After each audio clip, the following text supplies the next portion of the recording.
নতুন একটি পর্ব নিয়ে জাকির ক্রিয়েশন বেরি আবারও আপনাদের সামনে হাজির হয়েছে। চলুন দেখে নেওয়া যাক কি আছে নতুন এই পর্বে। আমরা এই নৌকাতে করে এই নদীটা আমরা একটু দেখতে যাব। এই নদীটার নাম কি? সুরমা। সুরমা নদী। আচ্ছা, সুরমা নদী বাংলাদেশের অন্যতম একটি নদীর মধ্যে অন্যতম। বাংলাদেশের নদী গ্রন্থের ৮৩ নম্বর নদীর তালিকা হিসেবে আছে এই সুরমা নদী। ভারতের আসাম রাজ্যের বরাক নদী থেকে এই নদীর উৎপত্তি। নদীটি বাংলাদেশে প্রবেশ করার সময় দুটি ভাগে ভাগ হয়ে একটি সুরমা এবং আরেকটি কুশিয়ারা নামে প্রবাহিত হয়েছে। সুরমা নদীর মোট দৈর্ঘ্য হল ২৪৯ কিলোমিটার। সুরমা নদী সিলেট, সুনামগঞ্জ, নেত্রকোনার কিছু অংশ হয়ে কিশোরগঞ্জের ভৈরব জেলার মেঘনা নদীর সাথে মিশে পরবর্তীতে মেঘনা নামে বঙ্গোপসাগরে পতিত হয়েছে।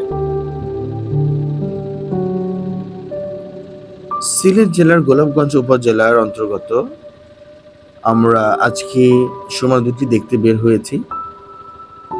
আমাদের মূল লক্ষ্য বাংলাদেশের নদীগুলো যেগুলো আছে, যেগুলো প্রসিদ্ধ নদী এবং নাম না জানা যে নদীগুলো সম্পর্কে আমরা অনেকটা জানি না, সেই নদীগুলোর সাথে আপনাদের পরিচয় করিয়ে দেওয়া। আমরা সবাই জানি সিলেট একটি পাহাড়ি এলাকা, ছোট ছোট পাহাড় ঘেরা, এবং এই পাহাড়ের মাঝ দিয়ে যখন এই নদীটি বয়ে চলেছে এক সৌন্দর্যে অনন্য মাত্রা তৈরি করেছে।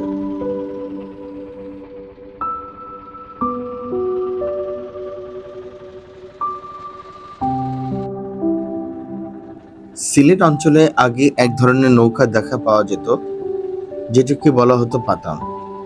এখন সেই পাতামটি প্রায় বিলুপ্তই বলা চলে, কারণ পাতাম নৌকা আর দেখা যায় না।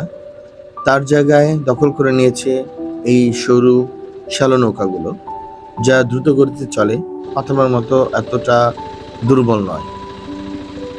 এবং সিলেট অঞ্চলের নৌকার একটি বৈশিষ্ট্য, সামনের অংশটা সোচলা হয় না, একটু চ্যাপ্টা ধরনের হয়। নদীর পাড় ধরে আমরা ছুটে চলেছি। যেহেতু বর্ষাকালে পানিটা একটু লালচে ধরনের, যেহেতু পাহাড়ি ঢল সিলেট অঞ্চলে প্রায় দেখা যায়, কারণ ইন্ডিয়ার আসাম অঞ্চল থেকে এই পাহাড়ি ঢলটা এই নদী বেয়ে বিস্তীর্ণ এরিয়ায় ছড়িয়ে পড়ছে। এখন যদিও কম, কিন্তু এমন সময় দেখা যায় যখন এই পাহাড়ি ঢলে এই নদীর কুল কিনারা দেখা যায় না, মাঠ ঘাট সবকিছু তলিয়ে দেয় এই পাহাড়ি ঢলে।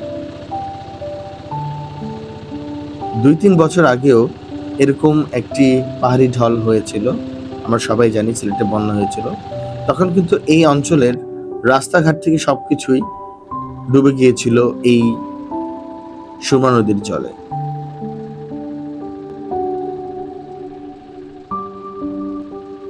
বাংলাদেশের সিলেট অঞ্চলকে বলা হয় হাওর এবং নদীর সঙ্গমের জায়গা, যেখানে প্রচুর হাওর, বিশেষ করে সিলেট, সুনামগঞ্জ, মৌলভীবাজার, হবিগঞ্জ, হাওর এবং নদী প্রচুর দেখা যায়।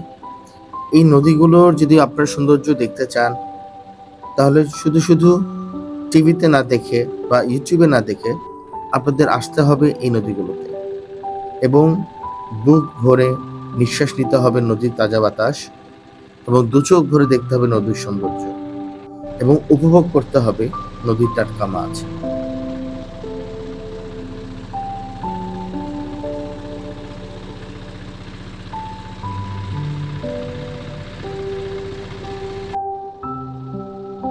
এখন আমাদের ফেরার পালা।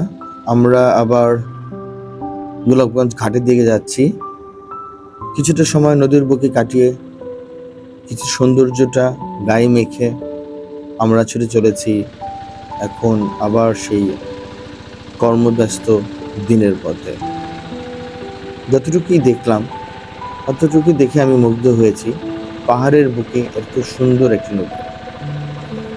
তাই আমি আপনাদের আবার বলছি, আপনারা আসুন, দেখুন, উপভোগ করুন নদীমাতৃক বাংলাদেশের ৮৩ নম্বর এই নদী সুরমা নদী। তাহলে আজ এই পর্যন্তই। আপনারা সবাই ভালো থাকবেন, সুস্থ থাকবেন এবং দেখতে থাকবেন জাকির ক্রিয়েশন বেরি। কারণ জাকির ক্রিয়েশন বিডি প্রত্যন্ত বাংলাদেশের প্রত্যন্ত জায়গা থেকে বিভিন্ন চিত্র, বিভিন্ন ভিডিও আপনাদের জন্যই ধারণ করে থাকে। আপনারা সাবস্ক্রাইব করবেন এবং আপনাদের সুন্দর সুন্দর যে মতামত তা অবশ্যই প্রকাশ করবেন কমেন্টসের মাধ্যমে। ভালো থাকবেন, সুস্থ থাকবেন। আল্লাহ হাফেজ।